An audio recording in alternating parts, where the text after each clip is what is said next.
You can do it. You can do it from your seats. It's fine. Or to come down after. Yeah.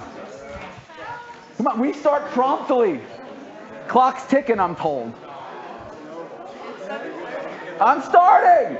Listen, I'm going to go 45 to 60 minutes. Every single slide should be a lecture on its own. I'm just going to blow through it as if I know what I'm talking about. If you want to interrupt, you can, but I'll leave 30 to 45 minutes at the end. And then I have money to take some of you to dinner, and I don't know when I can do it, but but I will. So if you really like this topic and you want to nerd out about the topic at dinner, I'll talk to you afterward, okay? So shall we? No? I'm recording too, in case your friends or family members want to waste an hour of their time. We good? We good? Yeah. All right. How many of you think we're going to die? You should all raise your hand. Thank you. Yeah. Yeah. That's the. Yeah. No, we're definitely going to die. Like, we will die. Like, yeah. Want me to do? Oh, it is? Shit. Really? Oh God. I'm going. Listen. Should we just drink? Yeah. Should have bought vodka. I'm in it. Yeah. So we're all in it. Okay. Here we go.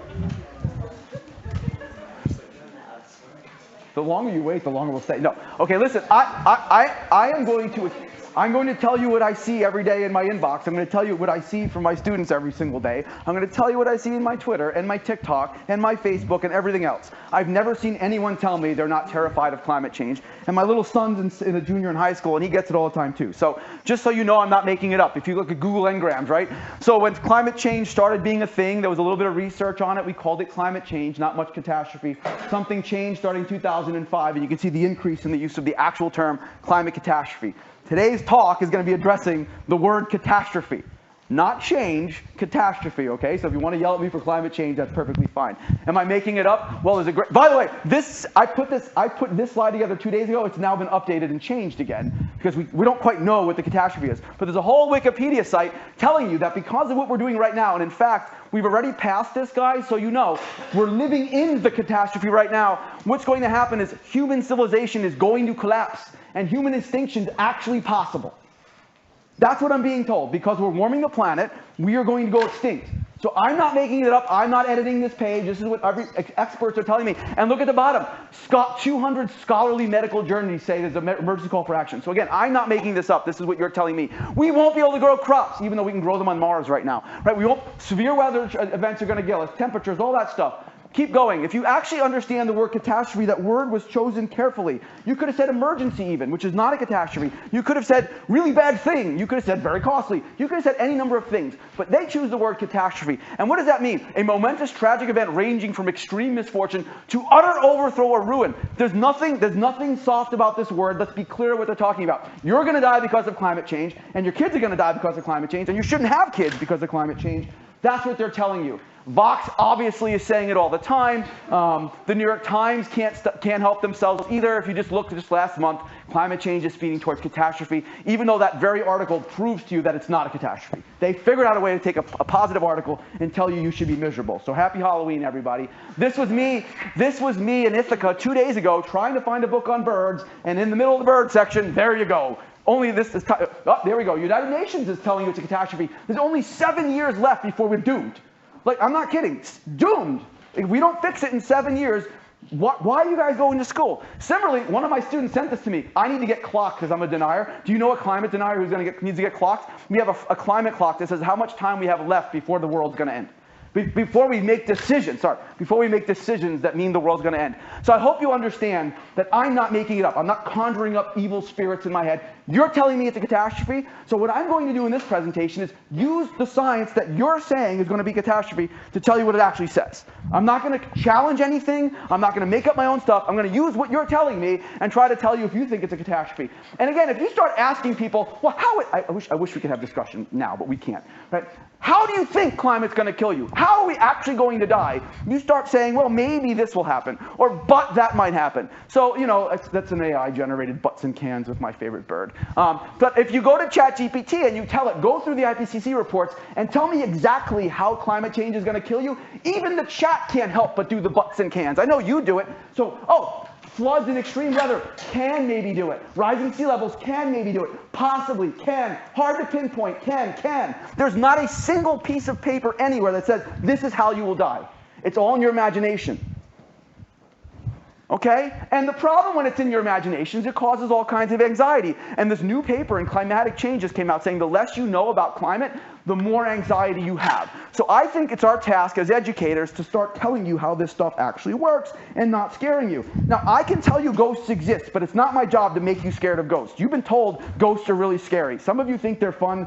I think they're not. Right? So here's the other thing too. Maybe there's a big sort of like conspiracy to like make sure you're all worked up so you can like make sure the therapists have money. I'm just setting the stage here, okay?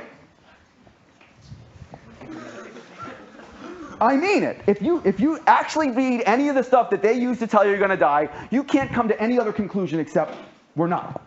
And it's not that we're not going to die, it's not going to be nearly as bad as anyone tells you. And let me just go 12 reasons why that's the case. Now, before we get into that, I'm not going to spend time on the science and so on.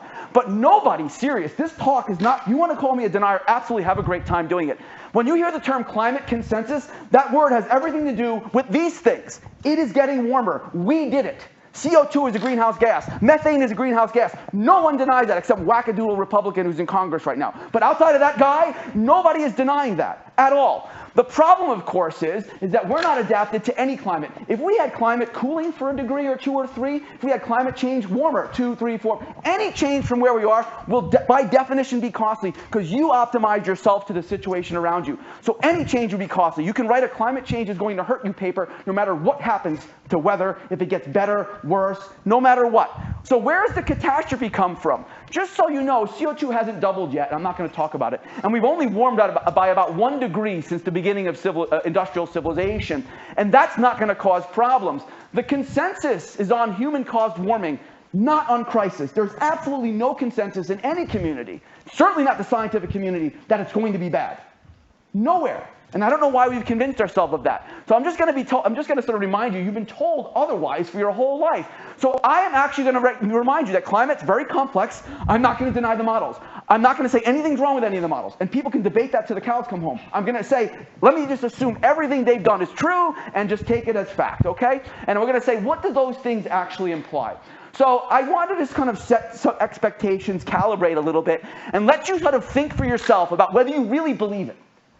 Because that's not a really scientific point, but if I got you in a dark room and I said, guys, do you really think you're going to die from climate change? I'm sure you're going to say no, because you can't imagine how it's going to happen. I believe it. But just to put it in perspective, think about what COVID did. COVID cost us 2 years of economic growth across the globe. 2. COVID killed over 3 million people extra, not just from COVID, excess mortality from COVID. If I take the worst case of climate change, and by the way, I'm going to tell you, no one believes that worst case is going to happen, but let's just take it. The very worst case of climate change, according to the IPCC and all the experts, is going to be like COVID, except 90% less death, no lockdowns, and oh wait, you'll all have 6 times the amount of wealth while that's happening. So imagine being 6 times richer, locked in your room playing video games, but wait, you're not locked in there, and you won't die. That's the worst case. So exactly how do you think climate change is going to kill you? Well, you could do all the reading, and no one does it, but there you go. You'd have to go through 5,000 and 10 pages to do it. So we're going to summarize for you what they say in the most recent report. They have an executive summary at the front. These are the scientific findings. Sea levels are going to rise by 2 feet, right? Worst case scenario, 2 to 5 meters in 300 years. I'll be 27 by then. We're going to get more extreme heat events. They say it. Wildfires will be problematic, not the fires themselves, but the smokes from them. That's the thermal haline circulation, basically the salt flow in the Atlantic Ocean. That actually might cool the Northeast and Northern Europe. They're coming up with this equilibrium climate sensitivity. I'll explain that in a minute, between 2.5 and 4. That's the big knockout. If that number was bigger, you should be scared. It's small enough for you not to be. None of you probably heard of that number, and that should be the only thing we're talking about. And I should do the whole hour talk on that number, but that's what they're telling you. Global precipitation will increase between 7 and 15%. Some places it'll go down because the globe is not equal. So in some parts of Asia and Africa, 10% less. Does the idea of accessing 10% more water over 100 years sound daunting? Not to me, okay? And then again, under the scenarios that are not going to happen, average global income per person, right now world average income is $17,000. Under the IPCC scenario, when they're telling you this is the worst thing that's going to happen, the average person on Earth will be earning $140,000. Not inflated dollars. Imagine you had that money now. That's what's going to happen for climate change. And by the way, we're still going to be burning enormous amounts of coal. I'm going to show you there's not even that much coal in the ground by the time this presentation's over. Right? Where do the damages come from? If I asked you, you wouldn't be able to tell me. Only 2 places. And then there's a bunch of like second-on knock-on effects from there. But these are the direct effects, okay? Temperature actually has a very like hill-shaped relationship. As you have a cold temperature and you move to warmth, you get economic growth, you get development. At some point it gets too hot, you have that square function, that parabolic function. Precipitation is strictly good, right? Carbon dioxide, strictly good. And then you get the sea level rises that we'll talk about. That's where the damages are coming from. But if you actually look, and this is my 238 homework the other day, if you actually look at whether they think the damages, the storms, the tornadoes, all that stuff is getting worse, well, I made them look. Would you guys want to step in and tell me? Well, I did all the work for you. This should have been your homework. Right? If you look at all the extreme events you've been told are going to get worse, on almost every situation, there's not even a detection, much less human attribution, that these things are going to get worse or have gotten worse over the last 100 years, with the exception of two types of drought, agricultural, ecological. You don't need to understand anything about them except those are the ones that are typically human-caused. Agricultural droughts basically means dry soils, and that's a function of bad soil management. Ecological droughts are an interaction with agricultural droughts and weather. But outside of that, and outside of what you've been seeing, fire and heat waves, nothing else, like precipitation, it's a really tough one. So, and again, the fire weather is something we can handle on our own. Again, that's what they're saying. So anyway, I'm going to give you 12 reasons why you shouldn't be terrified. Now, the problem with giving you 12 reasons is you can just take 11 of them, that might be right, you might take one and then dismiss the whole talk. So feel free to take any one of 12 or any multiple of 12. And again, I tried to keep this quick. So this is probably the most important one, and then these three are the ones I really like. I don't know, fall asleep if you wish. Again, there should be a whole lecture on all of these, but I can't do it. Okay, shall we? All right, so here we go. First reason why you should not be terrified is the IPCC tells you not to be terrified. Hashtag follow the science. Look at my Twitter. Science, science, science. Well, if you did, you would literally just walk up out of here. You don't need the rest of the talk. They're telling you it's not worth your time. They say for two reasons. They're saying, no, we're not going to have a high emission scenario. And even if we did, the climate feedbacks aren't as big as we first thought they were. That means nothing to you. So let me just kind of mention really quickly. What you cannot get is you cannot get lots of climate change unless you get lots of economic growth. The paradox, of course, is, and you know this from your economics classes, if you get lots of economic growth, you can handle anything climate change is going to throw at you. That's in the modeled scenarios. The path we're on is actually called SSP, you don't need to know, 2.2 to 4.5. All the scenarios that talk about business as usual and the worst case scenario are these things up here, which the IPCC tells you is not going to happen anymore. If I had time, I would explain it all to you. Right, here's two more pieces of evidence. This black line here is tracking the emissions path that we're actually currently on. These red lines are the things you need to have catastrophe. But just so you know, every bit of my lecture today is going to assume we're on that red line anyway. Just so you can see how bad that would be. I'm not saying, well, let's hope we're on the little blue lines and let's see how it goes. Let's assume they were right, but they're not, and see how bad that would be anyway, and then conjure up how bad you think these scenarios are. Again, I'll talk about climate uncertainty and sensitivity in a second. If you kind of think about worst case scenarios, this chart's not going to make a lot of sense to you. Right now, global carbon dioxide concentrations are about 420. So the big number in your head is how much are global concentrations increasing? They started at 280 in the 1800s. They're at 420 right now. That's about a 50% increase. So they're trying to say, what's going to happen to global temperatures at different concentrations? This is IPCC 5, right? We're not going to get to this number. There's no way we're going to get there. We will get to this number. We'll probably get to this number. So the median expectation about how hot the globe is going to be under all the scenarios you might think about are somewhere between 2.5 and 3 degrees. Now, you'll notice that catastrophe is not believed to be happening at 2.5 and 3 degrees. I'll show you later in a minute. The other interesting thing, and this is something I do tell you to worry about, is you should care about the tails. So you can ignore my whole talk if you think the tails are really thick. I don't think they're very thick, but I think you should worry about them. So what they're asking here is, given atmospheric concentrations of 550 or 600, 650, what's the chance we'll have some sort of tipping point event that'll cause the temperatures to escalate beyond what our models tell us? Right? So that's the one to worry about, and that's hard to model. So in the scenarios we're expecting to get, suppose you get 2.5 degrees of warming at a doubling of CO2, there's only about 1 in 20 chance that we'll get really, really, really lots of warming, right? And we'll cover that some more. So they're actually telling you in these reports that we don't think those tail events are very likely to happen. And in fact, they've been decreasing the likelihoods as well. Here's the big kahuna. I should just do a whole lecture on this. Does anybody know how the science experiments of climate change works? If you have some atmosphere, you double the amount of CO2 in it, how much warming do you get? 1 degree. 1 degree. So let's make believe the Earth is an experiment, right? How much atmospheric concentrations did we have 200 years ago? 280 parts per million. What do we got right now as we're speaking? 420. So how much has carbon dioxide increased on this planet? 50%. According to the science experiment, how much warmer should Earth have gotten? Half a degree. Now the key is you cannot get death from that. If we got a quadrupling of CO2, which we'll never get. But suppose we got a quadrupling, over 1,000 parts per million. According to the science experiment, the Earth would only warm up by 4 degrees. It would be annoying, but it wouldn't kill you. So where do you get the catastrophe from? Well, there's a concept called equilibrium climate sensitivity, right? I'm just talking about transient effects right now. Well, in the long run, once you start warming the Earth, you probably have heard this, right? It's going to cause other things which might exacerbate that initial warming. One example of that is if you melt the Arctic because you've made the oceans warm. If you melt the Arctic because the atmosphere is warmer, you've actually just decreased the Earth's albedo. You've made it darker. And if you make the Earth darker, what happens? You'll absorb more of the radiation in the future, so an additional degree of warming or two might happen if you do that. The point is scientists have no appreciation and no consensus whatsoever about how much these knock-on effects might be good, bad, or otherwise. In other words, we don't know how big the other negative or positive feedbacks are.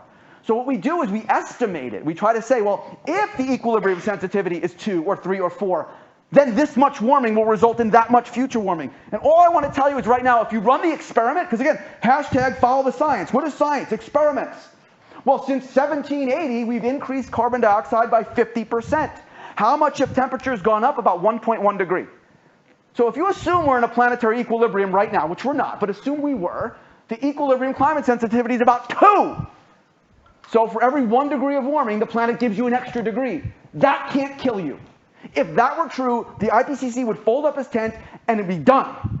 The worry is if that number's 3 or 4 or 5 or even 6. Now the interesting thing is if you actually think about the current pace that we're on, we'll get a doubling of CO2 by the year 2070. What that means is, according to the science experiment we've been running, your planet will get about 2 to 2.5 degrees warmer, which is about, if I had to predict something, that's probably what we're going to get. And that's pretty much baked in the cake, kids. So that's the experiment. And then if you ask the IPCC, despite the experiment, what they think, they have ruled out the extreme scenarios. In these early reports, there was some discussion that this equilibrium sensitivity was 6 or 7 or 8.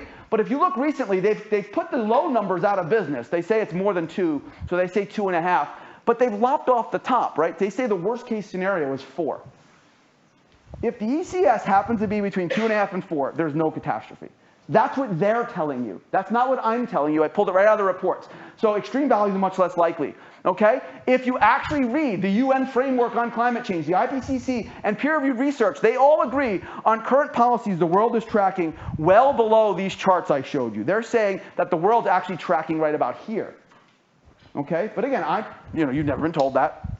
Fine. If you read the most recent emissions report from the United Nations, they quote, we approximately think that's flat greenhouse gas emissions from now to the end of the century. So they don't even think we're going to track that much worse. Who's this? Anybody know who this guy is? Just a couple of years ago, he said the following. Hey, we're unfortunately going to have 4 degrees of warming at the current rate. He read IPCC, and he just came out with a speech in New York City. We're currently heading towards 2.5 degrees, which is what I just told you, right? The IEA net zero assessment, we're going to get 2.5 degrees. The experts, this is John Kerry, it's the climate guy from the United States, former presidential candidate. He's telling you it's not a catastrophe. He just told New York City it's not a catastrophe. Yet did the New York Times put that on the front page? No. You got ding dong, right? Here's the IPCC. Here's the IPCC. These high-end emission scenarios, those big red lines I showed you, are not typical and should therefore not be presented as such. The IPCC itself said that. And the New York Times is telling you that's the expected scenario. That's the business as usual. Okay? So they're telling you it's not going to happen. So ignore them. Ignore them. Let's assume it's still going to happen. I don't think I need any more slides. They're telling you it's not a catastrophe. All the experts. Okay? How about this one? Climate is not well-being's limiting factor. It's the most important thing in the world. Again, you can ignore my slides if you want. If you read IPCC 3, which came out just before I got to the U of R, they basically said the 2 things that are going to kill you from climate change are mosquitoes and sea level rise. You hear me? Mosquitoes and sea level rise. They said in 2003 that the world's going to experience a doubling in the amount of malaria deaths because of an expansion in the range of mosquitoes. And I'm not going to tell you why the science is wrong on that. Assume it's right. They said we'll have up to 2 million people a year die of mosquito-borne illnesses because of climate change. There was about 1 million at the time. What's happened to malaria? What's happened to mosquitoes since that report came out? It's halved. For 20 years, we've increased concentrations. For 20 years, the temperature of the planet's gone up at a rate faster than it had before had. And we were told the worst thing that's going to happen to you is you're going to die from malaria and mosquitoes. And half the number of humans today are dying from malaria as they did 20 years ago. Well, how did it happen? And my point is, it's a good thing, but climate's not the reason you were going to die from mosquitoes in the first place, and that should make you very, very happy about our ability to handle the problems they give us. Just an example, public health is probably the biggest thing you can do to deal with just about any problem in the world. And you guys don't like DDT, but look what DDT did for malaria at the time we were actually using it. The point is, these sort of magnitudes far outstretch anything that the IPCC was telling you. This is what's happened since I actually told you about IPCC 3. Global malaria deaths are substantially lower, and they're only going to get lower. I don't have time to go through all these things. Take the country of India, which people are really worried about because they have 1.5 billion people, and they're going to be the fastest growing country in the next 100 years.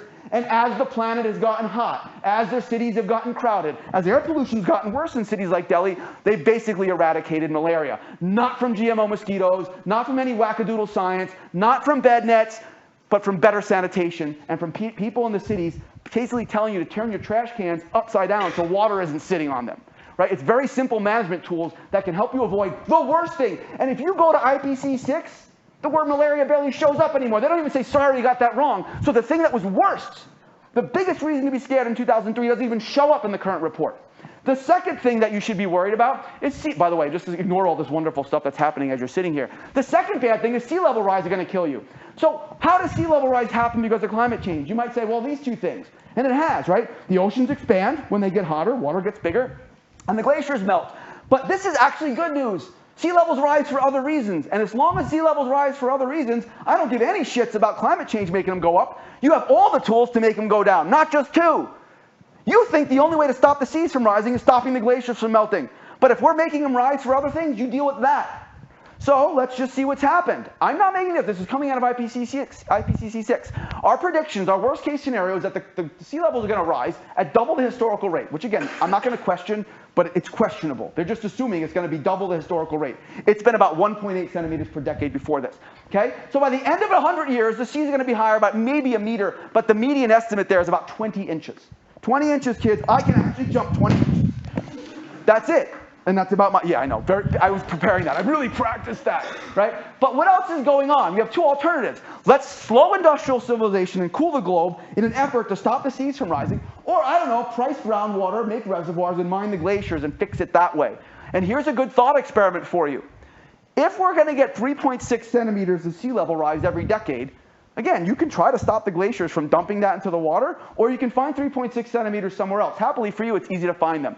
Right now, if we actually stop taking out groundwater, which would be very easy because we don't price it right now, or we use desalination techniques and refilled our groundwater aquifers, which is very easy to do, easy to put quotes around it, that would stop about 1.4 centimeters of sea level rise every decade.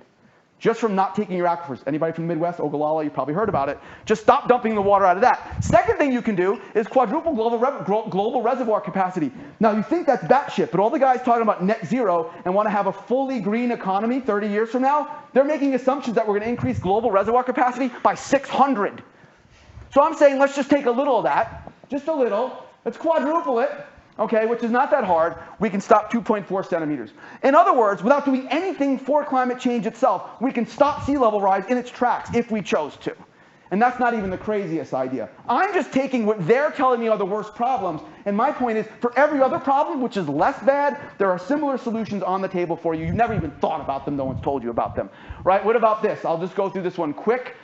Heat is less dangerous than cold. It's in the science, it's in the data. Now, if you get too hot, obviously that's bad too. But right now, if you think about it, where does the climate change modeling tell you the heat's going to happen? Now, I always get these videos, oh, Morocco got hotter today. India just had another 130-degree day. That's not what the climate models are predicting. Climate models are predicting that the heat's going to be happening towards the poles, and it's going to be happening at night. And think about why, because you're going to have a much moister atmosphere, right? So it's going to retain a lot more moisture up there. Not very much action supposed to be happening in the mid-latitudes and the lower latitudes. But that's all we report on. Oh, the Brazils and the fires. That's not it. So you shouldn't care if that's the case. But if you look at currently from the poorest parts of the world, right, cold deaths, you look at temperature-related deaths around the world, 9 out of 10 deaths are from cold, not hot, cold. And even in the richest countries, right, twice as many deaths from cold as there are from heat. Yes, if you get hot enough, that will flip. But remember, the planet is not optimized for us. There's a lot more to say on that slide, but again, I gotta go. Okay? Ding, number 4. Okay, I'm not going to spend much time again, But you're telling me, like all the people who are renewables advocates, and I'm a nuke bro, so we'll put us all in the same thing, we're going to have abundant sources of energy going forward. Again, the second you tell me we're going to have abundant sources of energy going forward, most of your problems are really easy to deal with energy. Taking CO2 out of the air is a very simple idea.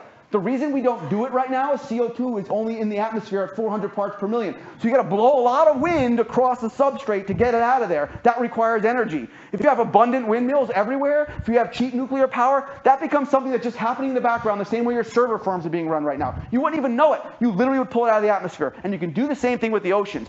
All these things are on the table that would make the problem from climate change go away. Again, don't have time to go through it all.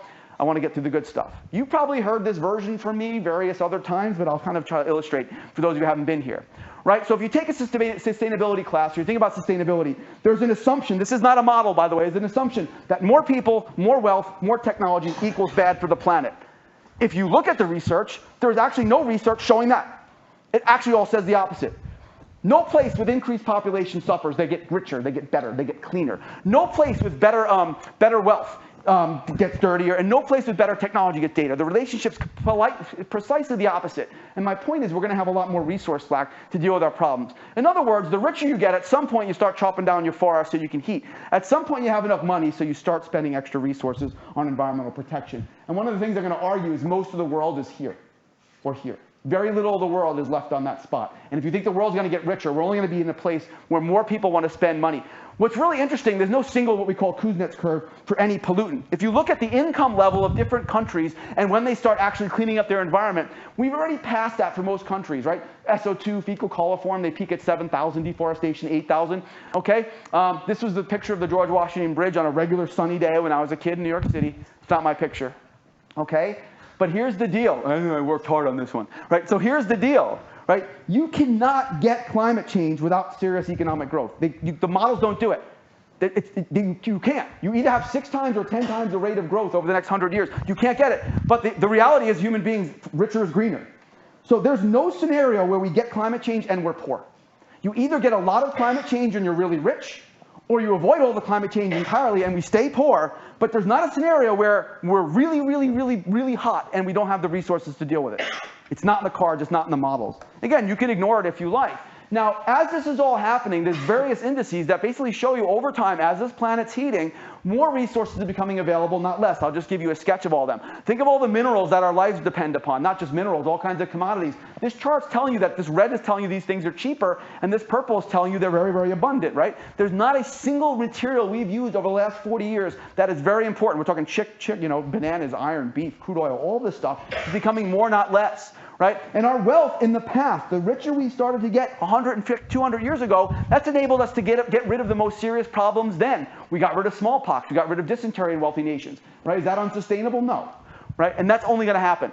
What's also good news for you is to the extent that countries are getting rich today, they're becoming greener faster than we did. I don't know if that makes any sense. So Korea was one of the poorest countries on earth in the 1950s, and now they're one of the richest countries on earth. Now, they sacrificed their environment a great deal to get that. They had the worst air quality of any developed country, and really almost the worst out of any country on earth, as recently as 21 years ago. And I went to the Yale rankings last night, and what do you know? They've moved up to 30th in a matter of 2 decades. It took the United States something like 100 years to do that. They've done it in 20. One reason is it's easy to import technology. Another reason is Koreans are rich. They won't tolerate that. Right? You're not going to tolerate that unless you think they're like lesser than us. And the question is then, what's going to be the deal with China and India? And the evidence seems to suggest that they're starting to see turning points in China and India at income levels far lower than it turned for the United States. So I'm optimistic. And here's a thought experiment for you. What's better for the planet? What's going to be better for us? Should we take the 1.2 billion people in Africa and the 400 million people in South America and give them high farm yields and pesticides and herbicides and all the things that we have in the West? Is that going to be good? Or should we make all the Western countries live like they do? What's going to be more sustainable? You just do that thought experiment and tell me what you should do. And again, I don't have time to go through all this, but there's a lot of other trends that are working in your favor. This was fun. There's a food value survey that's run by the USDA. You can go to it yourself. In the United States, you can see there's a strong correlation between people's income and whether they care about environmental amenities when it comes to their eating. Right? So you can see food prices matter a lot if you're poor. Food prices don't matter at all if you're me. right? You can see that if people, no, this is true, like that's me right there, right? When people say, I want my food to be sustainably grown, when you're poor, you don't give any shit, you just want your food. When you're me, you care, right? Same thing. How important is, I love this word, naturalness. The richer you get, the more important that your food is, quote, natural. Again, these trends are going in the right direction in every other country. The IPCC is telling you that. These countries will get rich. That will be their preferences. They're going to demand environmental improvements, right? Is richer always greener? No. Okay, that's a different lecture. Okay? Some other stuff you probably don't know about. In the United States, for example, right, we have per capita, not total, per capita emissions below what we were at World War I. That's without any policy in place. That's without anything, no tax, no nothing. Right? And in fact, aggregate emissions in the US have been flat. We are where we at in the early 1990s. We've met like the Kyoto Protocol without having to sign the Kyoto Protocol. Okay? So what's wrong with other countries, I guess, is the question you want to ask. The other thing to keep in mind, again, this is not the time for all this, is that most economic growth around the world is actually decoupling from materials use. So the richer we get, you should expect more decoupling, using less pesticide, less fertilizer, less water. Here's one fact that you probably don't know. In the United States today, even though our population's double what it was 50 years ago, even though our economy's triple the size, we actually use less water. I'm not saying per capita. We actually use less water in America today than we did 3 decades ago. I can go on and on and on. As this is all going on in the background, you guys are like, ho-hum, we just sent like a space capsule to a different asteroid and brought it back. You know, COVID vaccine developed in a month. You guys don't care. HIV, which was the scourge when I was your age. Right? We had HIV walks. The movie Philadelphia was a best-selling movie. Like, everyone was terrified. I didn't have sex. Well, you can imagine why I don't have sex. But one reason, you know, didn't have lots of sex, right? Because like, oh my God, this is bad, right? It was terrifying.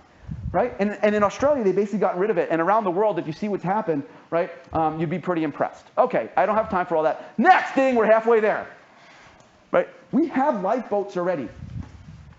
Right? The Titanic had half as many lifeboats. Our lifeboat has twice as many as we need. And they're cheap. And that's what people don't like. Because it's like, well, then, you know, we're just giving up. But let's give you an illustration of what I mean by that. So that's my bird. Right? It's crazy. He was upset. That's the ruby crowned. So here's some crazy ideas that are on the table right now that are actually within the realm of what we could do, and it would deal with most of the costs of climate change. Some of this won't deal with the oceans getting acidic and some of the other biodiversity problems that will cause. I get it. There's always problems, right? I'm not trying to deny that. But for example, if the fucking glaciers are going to cause sea level rise, mine them. Africa's dry. There's a big hole in the middle of it called Lake Chad. Fill it up. It's not impossible. You literally cut a piece of glacier off, you tow it out, you dump it over there. You don't think we can do that? We can literally dig holes anywhere, deep. Now, it's a big calculation, but that's dumb. Maybe you should say grow the glaciers. So instead of letting the glaciers go into the ocean, we can actually easily grow glaciers. It's not hard. Ever go to a ski mountain and see snowblowers? We're literally growing glaciers that way. You're taking moisture out of some other place and sticking it on a glacier. There's a great new paper showing how actually cheap and affordable. Imagine just taking snowblowers in the waters around Antarctica and blowing ambient atmospheric moisture onto the top of Antarctica. That would glow the glacier faster than it's dumping off. Okay, fine, crazy. If fossil fuels are the problem, how many of you would take money and buy off the fossil fuel companies? That's in our bag of tricks. And it's actually the easiest thing to do on the whole list. And it's affordable. Buy the coal companies up. Buy the oil companies up, buy the gas companies up, and just don't release it. Oh, wait, I don't want to pay. I want free solutions. I don't want to pay for them. How about taking all the oil in the earth and just running a plastic factory? It does sequester the carbon. How about building more housing? We have urban housing problems, don't we? You build a house, the wood stays sequestered, it doesn't decay. Build, build, build. You can have prosperously huge cities and no climate change if you take trees, grow them, cut them down, stick them in a building. We're good at that. This is all stupid, okay? This is all really stupid. We can put iron in the oceans for nothing, and it will have the oceans absorb excess CO2. It would cost just a few $1 billion. We can put space mirrors out there right now. You can literally grow clams. Clams, nothing but carbon dioxide in solid form. You can grow clams and oysters sustainably and sequester carbon that way. I'm not kidding. We can seed clouds. Here are 2 examples that are realistic and are being talked about. And you should be shocked at how cheap they are. Right? So one thing you can do, volcanoes are really good for climate change. Right? But they're really bad for your human health. Volcanoes emit lots of sulfur dioxide into the atmosphere. And when Frankenstein was written, that was because volcanoes were actually erupting. They had a very cold summer in 1815, right? So what's the deal with a volcano? When it spits the sulfur dioxide and other particulate matter, it basically screens out a lot of the ultraviolet radiation. That's a problem. We have dramatic cooling when that happens. In fact, in early 1990s, we had a volcanic eruption that caused about a ½ degree of global cooling in 1 year. So why can't we simulate that? Well, we can. All you do is take sulfur dioxide, fly planes around the planet, and release it every once in a while. And that would be enough to cool the planet off. You don't want to do that because sulfur dioxide causes all kinds of eye diseases and cancers, it's harmful, causes acid rain. We don't like that. But we figured out a different way to do the same thing. You do calcite nanoparticles, same way. You put hot air balloons up in the atmosphere and you spray chalk dust. I'm not kidding. For the equivalent of $1 to $5 billion a year, the U of R budget's $5 billion. So for somewhere between 1/5 to 100% of the U of R budget, we can spray chalk up in the air, basically, and stop climate change in its track. And the nice part is this stuff doesn't react, so it doesn't cause the cancer and the diseases. That doesn't solve the ocean acidification problem, but it gets there as well. That's an example. There's obviously cost to that. That is so much less costly than anything you're hearing people talking about. It's a joke. One guy can invest in that. One. All right, what else? This one's going to happen. This one will happen. That's an image of the clouds tracking the cargo ships that travel around the Earth. You can do the same thing and follow the contrails of airlines and see it as well. If you just put salt water in a big gigantic ship that's shipping containers all over the Earth and you spray that up in the air, it will seed the clouds to be brighter. And if you look at the next slide here, I'll just put that there. You only need to increase cloud brightness by about 5% to offset 100% of the impacts of climate change. Not 10%, not 50%. So I make the clouds a little bit brighter, I spray salt water in there, and we can cool off the planet by putting salt water up there. And salt water doesn't react with anything. In fact, I stick it up my nose every night so I breathe better when I sleep. That's after the cocaine. And then here's the shocker. Like, this is really quick to implement. These ships are floating all over the Earth right now, correct? So all you do is retrofit them right now with this stuff, and look at the cost. This is shocking. $200 million is not even what Giannis just got paid that. He just got paid that. One basketball player just got paid that. He could stop climate change if he took his whole salary and put it on a boat. That's 1/25 of the U of R's budget every year. Okay? So again, there's a lot more. I'm too far. Shit. No, you don't want me back. This would be really tragic. Come on. Okay. All right. The other thing I want to, this is 6:30. I'm interluding between 6 and 7. I swear we're going to make the time. Right? To the extent that the IPCC tells me these are the things that are going to cause catastrophes, if I tell you the biggest problem for sea level rise is that the Greenland ice sheet and the West Antarctic ice sheet, which none of you have ever heard of, are going to lop off and like go into the sea, is that going to sound bad? Yes. If the West Antarctic ice sheet jumps off right now, it would raise the oceans by 10 feet. So if you ask the scientists, and I did this, I was at a conference in Princeton, I actually asked the climate scientists, how long would that take under the absolute worst case scenario? They laughed. A couple of 100 years. So the worst case scenario, when the glaciers melt, for example, they're going to take a couple of 100 years to produce that sea level rise of 10 feet, which is hard to live by. If I told you your water is going to go up by 10 feet over 200 years, could you figure it out? And there's not any other piece of the climate where you get these tipping points that happen immediately. When the thermal haline circulation stops, it happens over the course of decades and centuries, right? All the catastrophic events. These are all the worst ones. I went into the report. And by the way, they say the Amazon rainforest dying is a function of climate change. How? Carbon dioxide is a fertilizer. If the only thing we do is dump CO2 in the air, the Amazon would grow. They're actually saying, well, because we chop it down, that's going to be bad. Coral reef collapse? First of all, I would like any of you to tell me how coral reef's dying. If every coral reef got eliminated tomorrow, what that would do to human health and well-being. It might be sad. You wouldn't have little clownfish anymore, and it would actually spiral its way up, and you won't eat tuna anymore. But humans are not going extinct. This is the argument. We're going extinct. You're going to die because we lose some coral reefs. Who remembers the passenger pigeon, kids? We extincted the fuck out of that thing. 5 billion of them. They were not important. You don't miss them. The chestnut tree, the elm tree. How many of you missed them? Those were indicator species of the entire eastern woodlands, and you've never seen a chestnut. None of this stuff's going to kill you. And even if it did, it's going to take a millennium before it did. Are you telling me we're so pathetic that I'm sitting here in a classroom telling you that something's going to happen over 1,000 years, I'm going to just sit here and let it happen? Well, how do you think we're going to get the climate change if we're that lazy? Jesus Christ. All right, here's the next one. We won't buy the farm. Lester Brown, everybody's telling me we're never going to be able to feed people. But here's two things. Global population's already decreased its rate of growth. It's going to stop. We're not going to have 80 billion people. We're not going to have 100. I wish we did.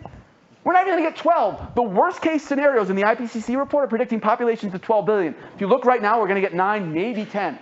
Can we feed them? Of course we can feed them. That's easy. We were told in 1970 we should stop feeding India because they're only going to reproduce and die and starve. I'm not kidding. This is a best-selling book. Best-selling book. This is what's happened to global cereal development since we told people to stop eating. Okay? If you look, we as a globe grow 3.5 times more food today than we did 50 years ago, and we use the same amount of land. And I'm going to tell you that's just scratching the surface, because a lot of that's due to what's happening here in North America. Okay? And you can see this. And by the way, what's the only line going up? You idiots caused that. Palm oil. To stop climate change. And the corn's in there. That's another illustration, right? We basically use about 2/3 less land overall than we would have had to 100 years ago. Again, I can't show you all the slides. You might say, well, man, we're really polluting the planet, and we're really using more resources to get those grain yields. No, farming is decoupled from input use, both in the United States and around the world. I can show you lots of slides, right? Look, temperature's going up. It's not doing anything to our yields. I understand, right? And again, blah, blah, blah, blah, blah, blah. I don't have time for all this. This is the money slide. What's interesting, if you look at the actual biological science of farming, right? The limiting factor for crop growth is not temperature. And it's not on this world, and not until you get much, much hotter than we're ever going to get.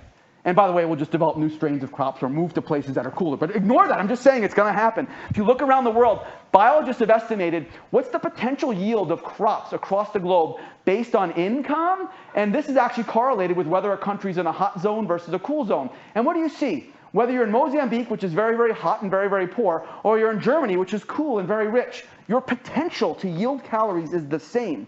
So the explanation for why the poorer countries on Earth and the warmer countries on Earth are not able to feed themselves right now has nothing to do with the climate. Now you might say climate change will exacerbate that. Absolutely true.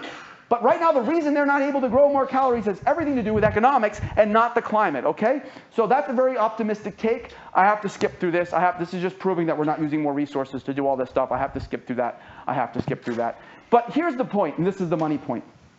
One thing that you can worry about, suppose climate change causes us to have to feed twice as many people, right? We lose half as many calories.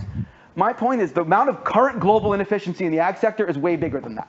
So if climate change is going to make it twice as hard to grow food, which is not, it's going to be like 5% harder maybe in certain places. But suppose it's going to be twice as hard to grow food, we don't have a problem, kids. We actually don't have a problem. In the United States, take corn right now, the yield this year was 175 bushels per acre in the United States. You know what the maximum yield? This is without GMOs. This is without any crazy technology. The maximum yield we get right now is almost 500 bushels. We can almost grow 2.5 times more crops in the United States on the same amount of land. We don't have to do that yet. And the same is true for soybeans. Look at India. They get 1/8 the freaking production of what we get on our maximum yields. Now, ignore that. If you compare the world yields and look at India to what the United States is doing, the key is the US is probably halfway to what their max yield could be, if not more, maybe 1/3 of the way. But the rest of the world is only halfway to America. And the country that we're most worried about, India, is not even there. So if India were able to adopt even some of the practices that we did in the United States, we'd be able to feed twice as many people on less land. It's not a big deal. Yeah, hard to implement, but it's a technical challenge, an economic challenge. Climate's only going to exacerbate that a little bit. And some evidence that that's already happening. The Netherlands is 200 times smaller than Brazil. 1/4 of that land is below sea level, and it's the second largest exporter of food on Earth. Compared to Brazil, which is one of these places that's supposed to be struggling when climate change happens. The farm sector is just not a big deal. Again, I need more time to explain all that to you. Here's the next one. Like, I don't care if climate change happened. It just literally isn't going to kill you.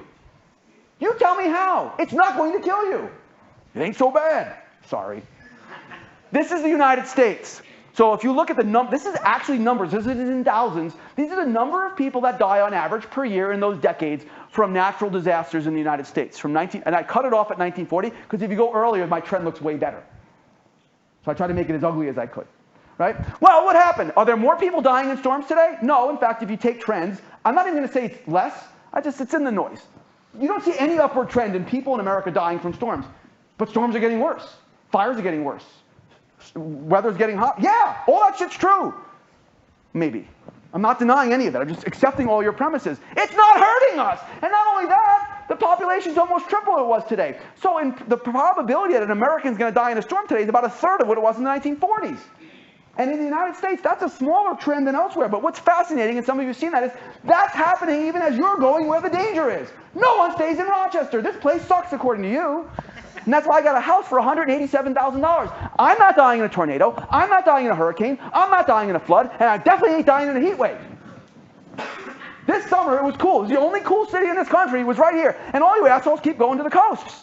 That's Miami today. Why do you think hurricanes cause more damage? Because you're there. No, I'm not kidding. Just before I put the slide together, my son made me put the slide in. But Dad, Phoenix. Okay, Isaac, yeah. They had a 30-day run. A 30-day run of 110 degrees. You know what happened? In that 30-day run, people kept going there. It did. And look, has GDP been damaged here? No, no evidence that GDP got damaged. Real estate prices did not fall, and migration has not stopped. And if you look at the rest of the world, the trends are bigger. People don't die from climate anymore. And you might want to ask why. It's not because the climate's getting nicer. It hates you. Right? If you look around the world, people are 95% less likely to die from floods, droughts, storms, wildfires, and extreme temperatures today than they were 100 years ago. And again, just so you can accuse me of starting early, like that's the earliest I can get, it's still going on the whole century. Okay? So that's a huge improvement. If you look at global weather losses as a percent of GDP, flat. It certainly ain't increasing, and we can talk more about that. I'm just going to skip. Right? The IPCC even tells you there is extremely low confidence that extreme weather is going to harm you. They say it. These are their words, not mine. You'll have the whole presentation, right? Here you go. Why do people die in storms? This is the IPCC, not me, not The Economist. People die in storms because of societal trends, demographic, economic, political, social. IPCC 5, because the new one didn't even write it anymore because it's so obvious. So IPCC 6 doesn't say anything about it. Extreme weather. The burden is small compared with the effects of other stressors and is not well quantified. Yeah, but somehow you're going to die from storms. Okay? Look at the United States. Look at the situation in the United States that actually killed people from weather. Look at the famous Chicago heat wave in 1995. Most of the people who died in that heat wave were old African Americans who were living poor, right? Any place in the city where people have communities who care about them and where there was some income, they survived, right? Economic, socioeconomic factors far swamp any climate factor you're going to be able to conjure up. I have a little bit more. And the other thing, too, is disasters aren't a surprise. Like, I'm telling you now, sea levels are going to rise. You know what you do? Deal with it. Raise your homes, move them. Nordhaus said the cost. Nordhaus won the Nobel Prize in economics. And before you actually delegitimize him, remember, Claudia Golden just won it too. So if you say his Nobel Prize is bullshit, maybe we should take hers away too. Because people don't like what he's saying, they like what Claudia was saying. Right? He said, look, it's only going to cost us 0.01% of our GDP annually to deal with sea level rise in the United States. Again, that's a rounding error. You don't even think about that. Our GDP accounting isn't that well defined. We only get it to a tenth. All right, blah, blah, blah, blah, blah, blah, blah. Everyone tells me 1.5 degrees is going to be a catastrophe. You know what happened? We're there already, kids. Why am I still standing here? If we get past 1.5 and said catastrophe is imminent, that's not even a hint that I'm going to be dying today. Unless one of you takes a gun out and shoots me. But seriously, we've gone up 2 degrees since the low point in the beginning of the 1800s. That's the volcano, kids. Right? That's the volcano. You can see the volcano. You can stop climate change very easily. So we're about 1.5 degrees since the low point here. So these activists are telling me if we don't stop it to 1.5, we're doomed. But that's already baked in the cake. Even if we stop climate change today, we're going to get 1.5. So if you think it's a problem, we better deal with it. You better figure something else out. Here's my fun one. I don't think we can heat the planet even if we tried. All these models that keep saying, well, if we keep we keep emitting carbon dioxide, we're going to have a problem. Yeah, there's an infinite amount of fuel, but your gas tank only has, what, 20 gallons in it? So how much gas is in the tank?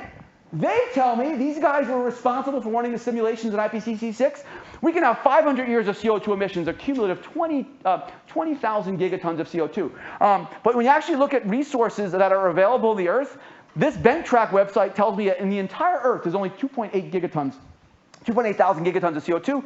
Naomi Oreskes, who is no friend of markets or capitalism, she hates me, actually hates me, right? Right. So well, she doesn't know me, but she would hate me. Right. 2,000 gigatons of CO2. Here's my point. The IPCC models seem to be telling me that we need 6 planet Earths worth of fuel in order to create the climate change that they're telling me is going to kill us. I'll repeat that. If you add up all the fuel that's in the Earth right now, that's not enough to cause the climate change they're saying we're going to get. We need 5 other Earths to burn and then stick all those emissions in the Earth if my math is right. So I just assume, let's assume this number's right, just so you can see what's going to happen. If we burned it all tomorrow, take all the gas, all the coal, and all the oil, and burned it instantly in a giant conflagration like the Joker, we would emit, right, 3,000 gigatons. That would give you 3 degrees of warming if you do my math. Instantly. And we're not going to combust it all tomorrow.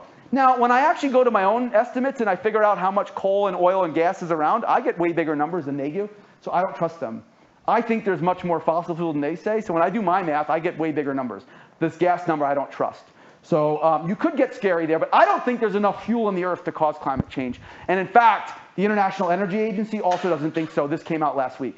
right? They certainly think global demand for fossil fuels has leveled off. So they don't think we're going to burn as much as the IPCC says. Okay, here's the 3 good points, and I have 10 minutes. So I'll get it, right? So if I had to make only 3 points, and this one's not going to persuade anyone, but here we go. What does it mean? What if October 2025 was just as shitty as tonight? Think about how you're feeling. Think about your meal. Think about your illness. Think about your ability to see doctors. Think about the risk you face. And imagine I told you, you have to live this way every day between now and October of 2025. Would that be a catastrophe? Apparently so. During the Great Depression, people were forced to live like their parents were, and it's marked down as the greatest calamity in Western economic history. During the housing crisis of 2008, we had to put a pause on economic growth for 4 years. Do you guys remember that? You actually were alive. Did you die? I mean, it wasn't great. Did your parents not feed themselves? No, but that was 4 years of stagnation. 4, not 2, not 1, 4. That's double as bad as climate change is going to be. Double. The housing crisis of 07 was twice as bad as climate change is predicted to be, and I don't believe it's going to happen that way, but just assume that's what they're telling me. COVID-19, economic growth was put on pause for 2 years.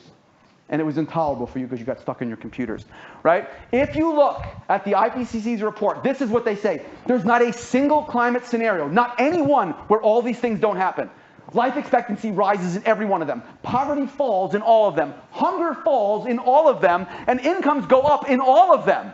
The question isn't, are we going to be worse off in the future? It's we're going to be better off by how much? A lot or a lot less epsilon? That's the argument. And you're telling me epsilon is doom. And I get it, when you're really rich, maybe epsilon is doom. But that's the argument. No one's ever told it to you that way. Here's the point. If we end cows in cars, suppose we stop climate change and we actually got the policy right. And I'm going to remind you right now, one way of solving climate change is we're growing palm trees and putting it in cars. You're growing corn and putting it in your cars. You think it's going to solve climate change. You're digging out cobalt for poor children in Africa, and you think that's going to solve climate change by putting up a windmill.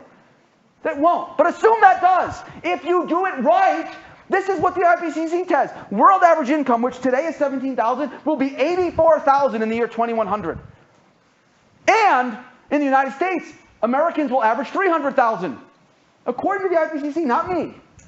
If we fuck it up and we do nothing with climate change, and I assume RCP 85, the worst scenario, what we're going to get is, well, I'll have to wait to 2102.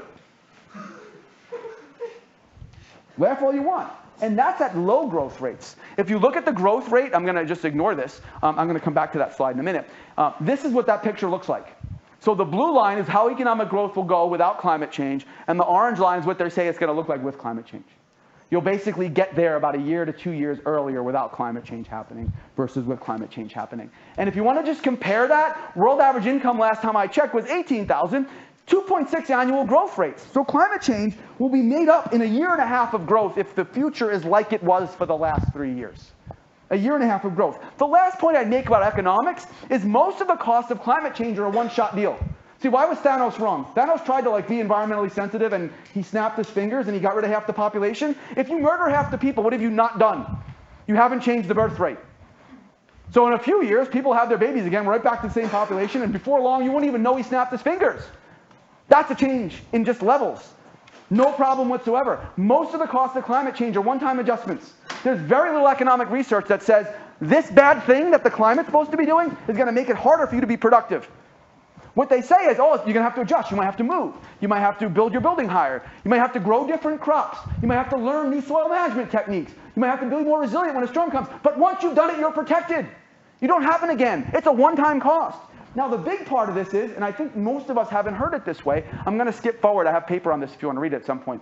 If you look at the summaries from all the people who win Nobel Prize about it, if you look at the accumulated cost of climate change over the next 100 years, this is accumulated.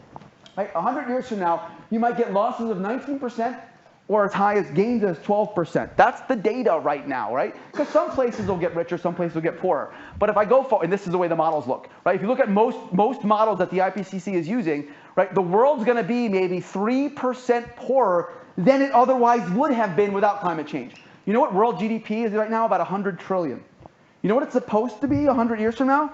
Somewhere between 500 trillion and a quadrillion. What the models are saying is, at worst, you're going to be 8% poorer than that. So imagine you have to have $1 quadrillion. Well, now we're only going to have 920 trillion of GDP. It's not saying we're going to lose that now. We're not going to be as rich as we could have been. Even in the world with slow growth, GDP is supposed to be 500 trillion 100 years from now. It's going to be, 450 billion. I'll take it, trillion. That's what the models are telling you. And if you look at the scatter plots of all the economic research, it's saying exactly the same thing. I don't have time to go through it all, but you can see my slides. It's just not going to be big, okay? Very, very small. And I think if people understood that, they wouldn't know. Here's the big one. I don't think anyone's talking about it. So one of the other big costs of climate change is supposed to be political dislocation. And that dislocation is going to come from something that's in the news today, which is migration, right? Global migration, when economic catastrophes happen, is a big problem, especially in the Western countries who are not very nice when people try coming on their doors. They were nice for me, right? This was on the Statue of Liberty, except for people who came after me, right? So, but let's just see what the IPCC says about it, right? The poor nations will bear the brunt of climate damages. I love this. Because they're located in low latitudes and are already too hot. So one thing the IPCC says is, poor countries are doomed already. So how can you tell me there's going to be an extra cost of climate change on a place that's already too hot to be productive? Let's just ignore that for a minute. But the IPCC itself says they're hopeless. They should move now whether there's climate change or not. That's what they said. Are already too hot. Quote. Too hot means too hot to be productive. But let's ignore that. What they expect is, because of climate change, we're going to get 200 million more people having to move away from their homes. And you say that's tragic. And maybe it is. But what is it now? Global migration every year is about 280 million. So in other words, the migration you're going to get from climate change is already smaller than that which you get around the world right now. Now, I'm not saying it's easy, right? And the other thing I want to point out is we actually know something about what migration does for economic development, both for the people migrating and for the people being migrated to. And I'm going to say this, and I mean this, there's not a single economic program in the history of humanity that's better than letting someone move from a poor place to a rich place. Nothing ever in human history has matched it. And no policy you can ever think of will come close. If you take a poor person from Haiti and you put them in New York City, that increases their earnings by a factor of 20. 20. This guy is going to win a Nobel Prize one day. He wrote this paper. He estimated that if you let just half the world's poor, and I don't mean all poor, half of the poorest people in the world. So you look at the bottom quartile and take half of them. If you let them migrate to rich countries, that would double global GDP. I'll repeat that. It would double GDP forever. If you let a poor person, if half the poor people got to move to Europe, to the rich countries in South America, to all the wealthy countries, to Japan, you would have $200 trillion of GDP right now, and that's sustainable. They'd be growing. So if you take the IPCC's very estimates, if I assume every dollar of cost from climate change right now is happening because people are being forced to move, which is of course bullshit, none of it is happening, but assume all the cost is migration, and you have to bribe all the countries to let poor people in. Suppose you did it. That's going to cost $2 trillion. You know the benefit of all that migration? 40 trillion every year. 40 more trillion of GDP every year versus a one-time cost of $2 trillion. I mean, if you believe any bit of my bullshit, the net impacts of climate change are positive, not negative. You should beg for it. There is no scenario where climate change isn't the greatest thing ever to happen to humanity. Yes, it's tragic people were forced to move, and I'm not advocating that. My family was forced to move, and I'm sure many of yours was.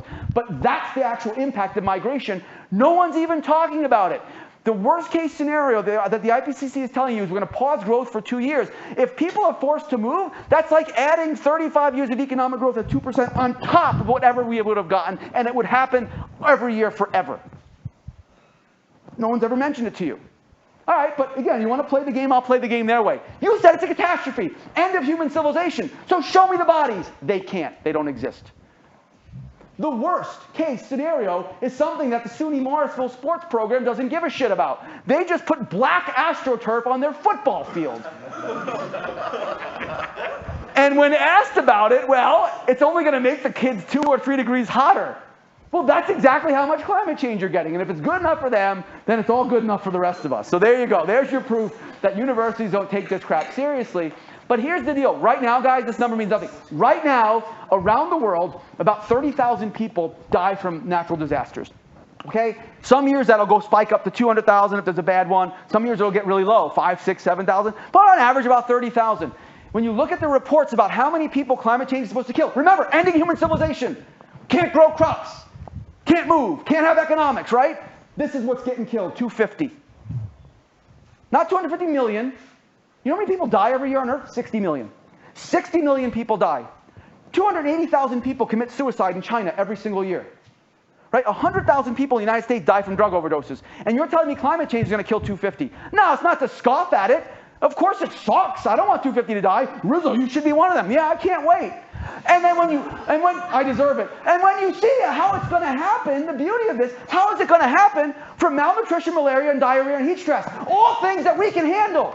So that worst case scenario about where the death is going to come from are for places I guarantee it won't come from. Just look at what's happened to these things. This is today's report. Right? Climate change killed last year 30,000 lives. And think about why. Okay? Put it in the context of other things that are killing people. Drownings. I shouldn't be talking about that. 240,000 around the world. Well, I can't help myself. Right? But look. Right? All these problems up here are far bigger. Not that we should not pay attention to them. And what's really fantastic, pollution right now kills 9 million people around the world. In the United States, COVID killed how many? 345 in a year. Unintentional injuries, 200. We're talking climate change's worst case scenario, which I don't believe is going to happen, because of basically diarrhea and mosquitoes, is going to kill an extra 250. It just doesn't add up, kids. And then you compare it to other things that kill people, it doesn't even matter. If you look at the poorest countries on earth, these are countries that earn less than $1,200 of income.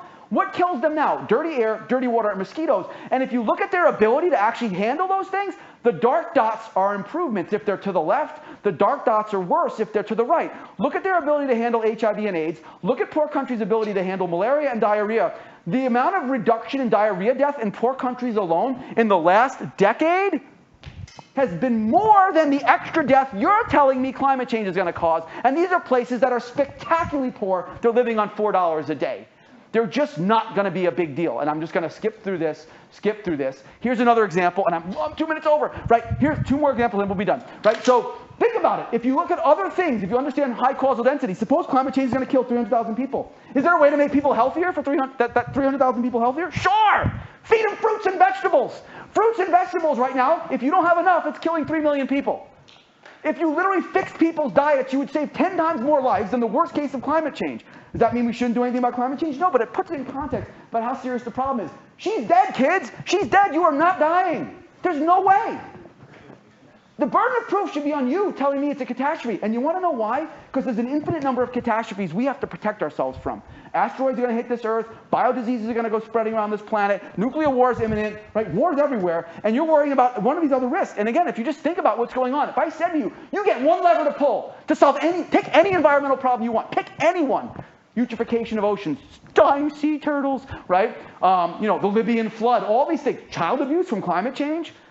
Tell me, how do you solve global child abuse as an issue? I don't know, cool the planet. I don't know, stop parents from abusing their kids. I don't know, seems easy to me, kids, right? And assume I'm wrong. I don't have time to go through this. If I'm even wrong about all of this, this has happened in your lifetime. The French electric sector went completely CO2 free in just 3 decades.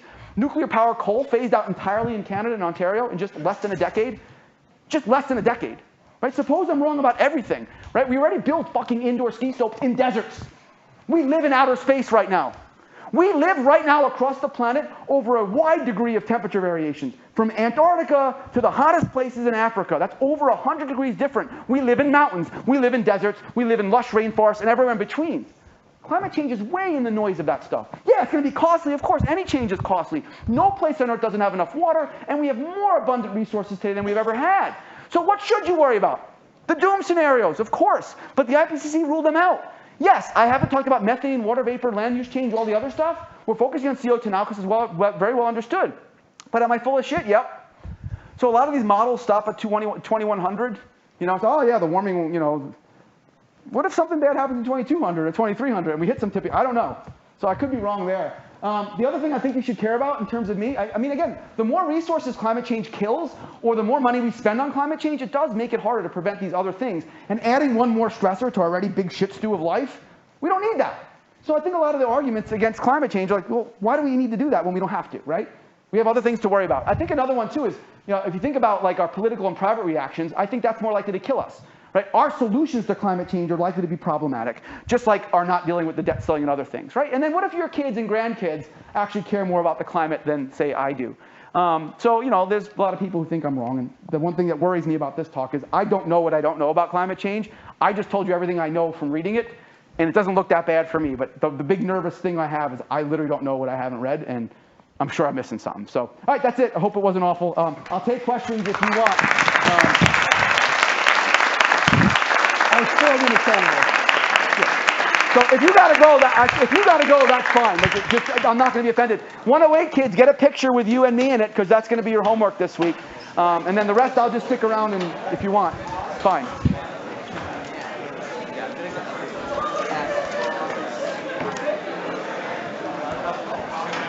There's a story. I mean, I had to bust through 150 slides, so I didn't have time to do them all. Oh, get pictures? Yeah, pictures good. No, we just get all the pictures. Yeah. Oh. Well, you got to share. Yeah, as long as I'm in it with you and you can submit it. Yeah, thank you. Oh, you want pictures? Yeah. Oh, yeah. Where did you get that from? Oh, my finger. Hey, Rizzo, can I have a pic with you, please? Yeah.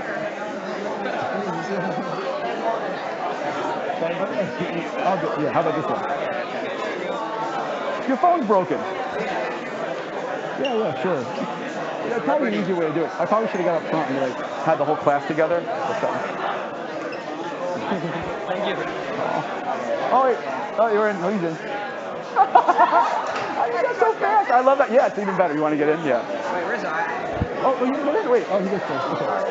You going to give me a tongue? All right. How did he do that? That's from a regular camera that they do that? That's crazy. Oh, you need pictures, yeah. You could have done it from up there. Like, why wouldn't you guys just put you're a bug? I thought you would have called out of that. No, I wouldn't. No, I told you to.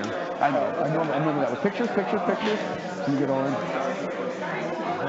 I didn't want to game it up and make you come for credit, but if you came, right, thank you. Oh, thank you. What's up? Questions? I didn't want to. Thank you. No, if it wasn't for you guys, I wouldn't have. So at least I got it off my chest. I should write up some of it. Yeah, maybe some of it. I do have a video. Yeah, actually, I think they're recording me still, but yeah. Thanks. Oh, picture. Yeah, picture's fine. Picture. No, you're environmental. I don't know. What do you think? Should I have? I don't think I've ever heard you talk faster. I had to go 150 slides because I promise I'm getting through it. And I practice at home, but when you're not speaking out loud, it goes faster than that. So I never actually did it speaking. And I saw myself struggling. I had to skip a bunch of fun things. So I left it. Thanks for coming. I'll see you guys. Yeah, now I have to conjure up a homework assignment at Space. Thanks for coming, Jacob. Yeah. Sorry. Yeah, thank you. My friend doesn't put on sunscreen. He's convinced by the time he gets melanoma, they'll cure it. That's hilarious. Well, not necessarily, because I have a hockey player who just got a heart valve put in his heart that's not going to extend his life, but it will let him play hockey, and he's hoping that in 10 years there'll be a better technology. So. Yeah, but why is he doing that? Because he wants to look better from a tan, or he's just lazy? Oh. Well, he could have said there's some benefit to having sun hit you, like vitamin D production and so on. So if he said, I'm improving overall health, no, he's just being lazy. He's probably an ass. I'll cover here, it depends. No, because actually, the melanomas take a long time to develop, so it's likely to get him. And melanoma is still one of the most aggressive cancers. Yeah, it's not one you want. If you're a guy, you want cancer down here. No, those are easy. Oh, you want me to be? Oh, yeah, they're easy to handle. Oh. No, you take it. Oh, come on. Thank you. You got one, right? You got one? Yeah. Oh, thanks, guys.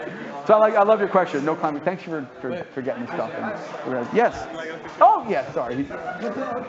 Sorry, I'll get you. I just want to make sure everyone's taken care of. Yeah. Thank you. Thank you for coming. Yeah. I need a picture. Picture. And again, I wouldn't have done it. You made me do it, so that was good. Thank you. Yeah, sure. Rizzo, can I take a picture of you? No, it's good. Oh, yeah. You need a picture, right? Oh, you got one from that's fine. Pretty good. But I do need. Just more than a minute. Could you send me your slides? Actually, I'll do that. Actually, if you look. Oh, you do? Oh, shit. Well, I'll also give you. I had the room record it, so it should come up. Excuse the crassness, and then I'll give you the slides without the notes. But all that pictures makes it big, so it'll have to be on a Google Drive. And if you just email me later, I'll. Do you want to put it on your website? Actually, I can do that too, but I'll get it to you. Thank you. It's actually on my office hours page right now. So if you go to tiny.t, my office hours homepage, I just have, it's fun. It is there though. So I wanted to make sure I had it in case my computer died. Gorgeous. I will email you later. Thank you. Hey, I'm excited for that. Just you basically you're just adding salt to the clouds, and it will brighten the clouds. More reflective. It will reflect more of the incoming. It's a very rays. neat question. Got it. Well, I meant the ECS. So the problem is the feedback effect, right? If you get a little bit of warming, then it causes other things to happen, which causes more warming. That's how stuff spirals out of control. Yeah. Since the last ice age, Yeah. increased like 5-6 Right. So a 1 or 2% like It's a third of the way to the path since the last ice age. But that's part of the argument because you're trying to pull out the climate signal, the underlying climate signal out of the ice age from a human signal, which I think is the reason that there's so much uncertainty there. But it is, I mean, the point is it might be bad from okay, biodiversity will be impacted, right? The question is how much that really impacts us. And that's it. There's a lot of stuff substitutable. Unfortunately, it is, right? Like, I'm a nature guy. Like, I don't want my birds to die. They're just not that important, right? And if they're telling me, there's a difference between talking about how costly and how unfun climate change will be versus catastrophe. So that's why I tried to frame it that way. Yeah, I think you're absolutely right. Yeah, once you graduate, And there's no reason it won't continue. Like maybe we put a pause on stuff, and then you keep adding forcings. You can see the clouds all you want, but there's more potential warming. And some of our solutions might actually cause tipping points too. Suppose you sequester all this CO2. Suppose we get it out of the atmosphere. So you dump all this stuff, you sequester it, and then it gets released. Well, now you do have an instant tipping point that can like literally suffocate people. So there are doomy scenarios that I could lay out for you. If you want the depressed talk, I can give that one. You don't want me to do a depressing talk right now. Maybe you like, take a deep breath for a while. This was good because I'm overall positive with only a little bit of depression. Yeah. But that's more just sweet. No, it's good. Like you don't have to like level up. I get what you meant earlier about being depressed at the end of it. After hearing it, I'm overall positive because it's not going to be as bad. I'm depressed because I know now there's going to be so much wasted shit for people trying to attempt it. Yeah, and maybe we don't know the best solutions, and we'll have to waste shit to kind of handle our way around it. But like that's the nature of. Have you seen the thing come out in the UK with like spraying just oil? Yeah, you're right. Exactly. Yeah. They're spraying pans on like dinosaurs' balls. Yeah. Yeah. Paint everywhere. Paint. It's like paint. Aren't those And we're gonna paint our roofs like white and stuff. Yeah. It's like Oh, you can't. Just go. That's the whole point. I wish you would have. Everyone just left. I should have like made people ask me questions. oil, like painting, like protest shit. Well, there's several points. Like, what are you gonna get out of like ruining a painting? Nothing. No. Yes, but you also piss more people off. The more people actually annoy you, the less successful There's you're two going to ways. No, that's on purpose. They're being funded by Getty. It's so funny because we're always biased to that. So suppose we're taking the numbers we can debate, $500 billion a year right now towards climate things. You should be protecting from the tails, not for the average. Right? And I think a lot of our efforts right now, like when you start seeing people put windmills up, that's pretty. Yes, because again, it's hard to model. And I tried to give you that one slide where it has the probability that you get over 6 degrees or whatever. You have to prepare for like when it's really bad. But if you're dedicating resources to make it a little bit moderately better, no. So what does that mean though? Like, so what would you do to prepare better for the tails? That's a good question. I don't know.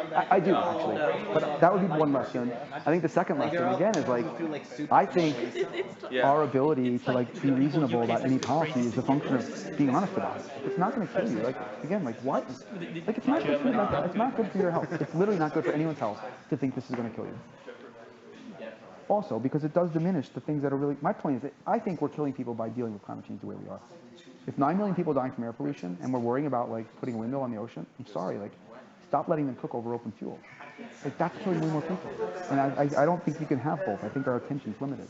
And most of my students think like, this is the problem. They think that recycling or putting like an LED light bulb is going to deal with, it's not going to. The things that cause climate change, the things that cause climate change are big things, right?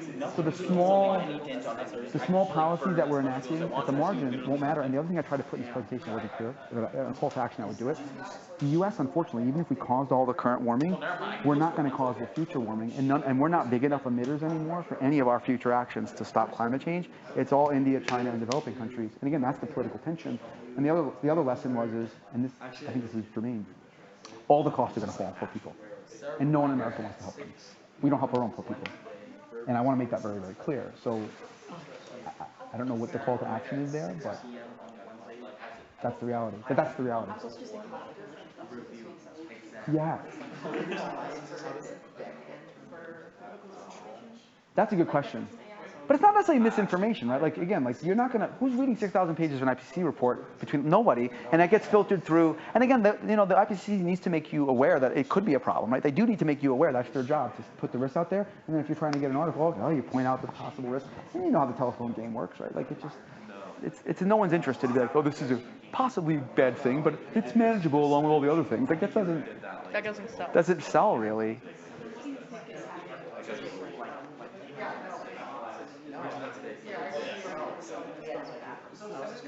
The New York Times is almost there. The New York Times almost gets there. If you look at the New York Times review, like in the bigger pieces they put out, they're pretty good. Yeah, you'll read those articles. They're better than you would think. Yeah, and I think like popular sentiment, like again, like John Kerry just came out and said, wait, that was John Kerry's speech, right? Which is wild. So once people like that, if AOC, for example, gave a speech saying, New York City's in trouble, but it's got way worse problems than climate change, like that would change the whole tenor. And like she's already come out for pro-nuclear, right? So yeah, and again, that's my dream. If I had one dream, to have someone like AOC just give a pro-nuke talk, that would do more good than me screaming about this. You know what I mean? You just need someone of influence who's respected, whether you like her or not. I don't care. Like, people will listen to her, and then if the right hates her, they're going to amplify her more. But how's the right going to hate her if they're supposed to be like all pro like nuclear, right? Like she should just troll everybody. What if Taylor Swift wrote a song? Yeah, like that literally just said nuclear power and the word good. Yeah, no, it would be amazing. Like, if I had one dream, this holiday season, it's a Taylor Swift Christmas song about nuclear power. That's really, can you imagine, like?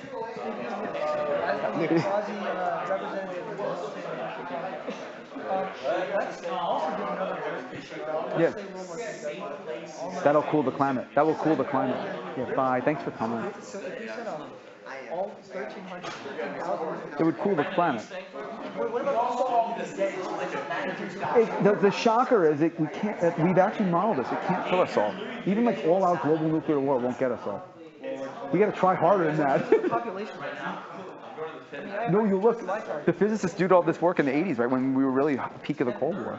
And like, if you Google Freeman Dyson nuclear winter, you'll start seeing Freeman Dyson, DYSON, just nuclear winter. He was really at the center of all the discussions about what that would look like. Yeah. Went measurably down. Yeah, you can see it. Yeah. So the biggest environmentalist of all time was Genghis Khan. We should have a list. Should I put a bunch of they're all-time leaders in environmental? I'll get in so much trouble because you know who has to go on there, right? Like it can't just be Genghis. It can't just be Caesar. It's got to be some of the 20th century villains of like, oh my God. World War II. Actually, that's a good question. No, there was a cooling from 40 to 70, and World War II happened at the beginning of that cooling. But the climate itself had a heating, a cooling, and then extra heating. I didn't show that chart because I'm not debating it. So it went up, down, up. So World War II was at the beginning of a big heating period. Yeah. Yeah. They were burning a lot of fuel, but they also darkened a lot of skies.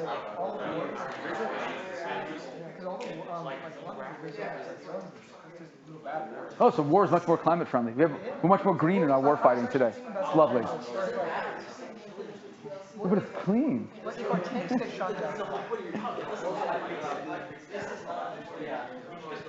People, yeah, that's kind of that was one of the problems. Like people are dying by the tens of millions from all kinds of other stuff, and I know you all understand that.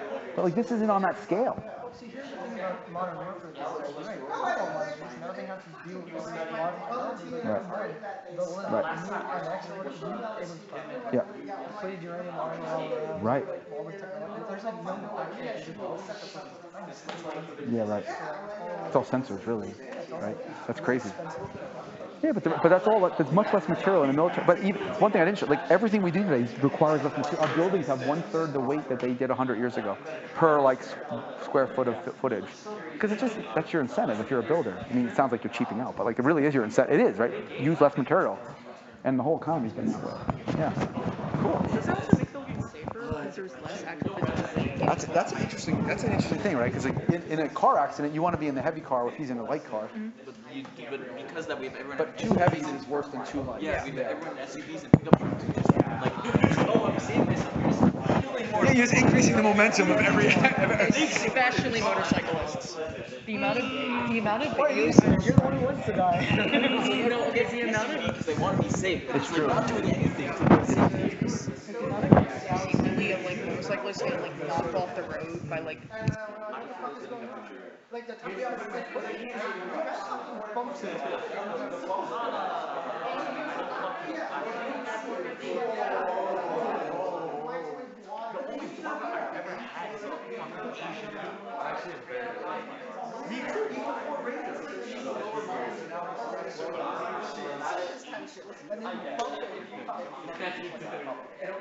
I don't want white people there. Yeah, I'm like, so wrong. Like, this guy could have. I just There's only one sedan in the top 10. Other than the fact that there's a used car sale. It's gonna be wrong. Your hair is miles per gallon. The Corollas are amazing. That makes sense. That doesn't make fucking sense. They're not gonna watch. This is like a question about But while you were in Singapore, you get a Singapore haircut. So if I had a kid bring me a hair, I need to ask if I was arguing the greatest hair. You never tried it, Dude, who's dating someone? Did they cut your Oh, you did? to me and I pay you oil? So wasn't it me? Actually, no, my government does.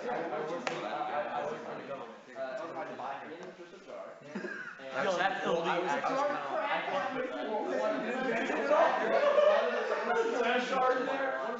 And it's loud.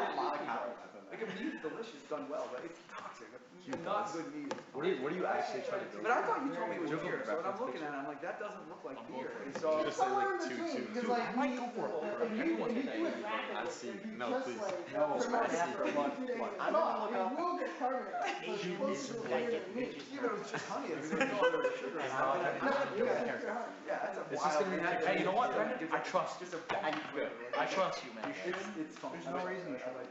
Yeah, there's no reason. I mean, he's full of experience. Brad will lead you to the cliff, off the cliff, away from the cliff. Exactly. In the clip too. No. I forget you. Well, I only get you one. Hugh, are you dressing up for Halloween tomorrow? No. You gotta go around your glasses and Halloween costume, bro. No, there's no. Are you guys going trick or treating? Is that like Yeah, I think so. There's one step.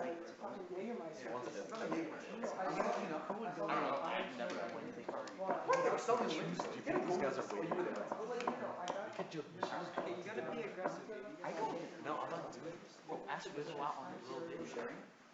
Is that what A little dinner? Oh, he, you know. bourbon right on it. That was like one. It was like the second day. So part of his mood was bourbon. It was really funny how you just like hit it in your bag. It's like massively inappropriate, right? It's like, you know, like me or like another cigarette. Cigarette picked up one. Oh, you want one? Well, I was complaining. Everyone who smokes looks like they're having more fun than us. Like I walk into my 1025 class, all these kids are smoking. They're having a good time. So I need to. I wanted to go and talk to them, but unless you have a cigarette, you don't belong in the circle. But now we're happy. So can I just go with a fake cigarette and be like, hey? I thought it was close. I'm gonna ride home tonight. I mean, you could ask them. You know how you like every lecture is like. Thanks for coming. Thank you. Go out if you need to. Oh, you get this? Oh, you guys. You're good. That's your homework. I'll probably take it. The other kid's gonna get mad. He doesn't have an opportunity. You go with your call. That's true. Are you gonna take the bus?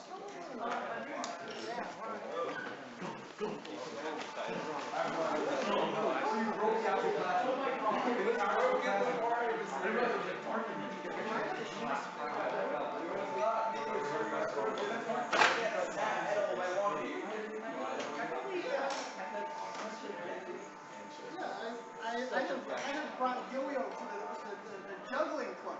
They have now bought 2 Yo-Yos. I've been in it for 3 years. I never showed up until this year. Yeah. Yeah. And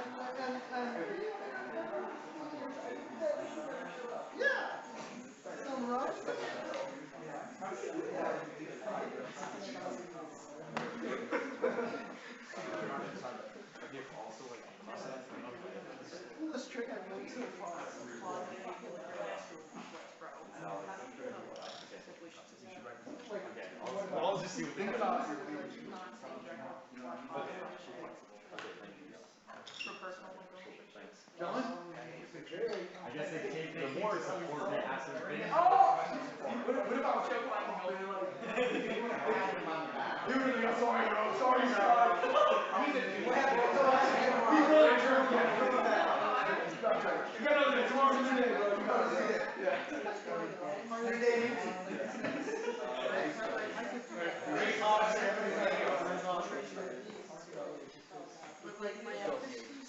That's so tough.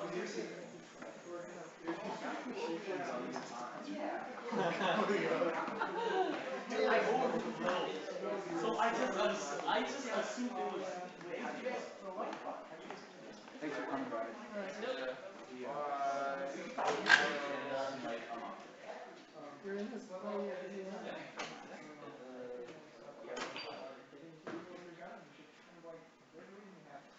At the same time, I had background check. Yep, too.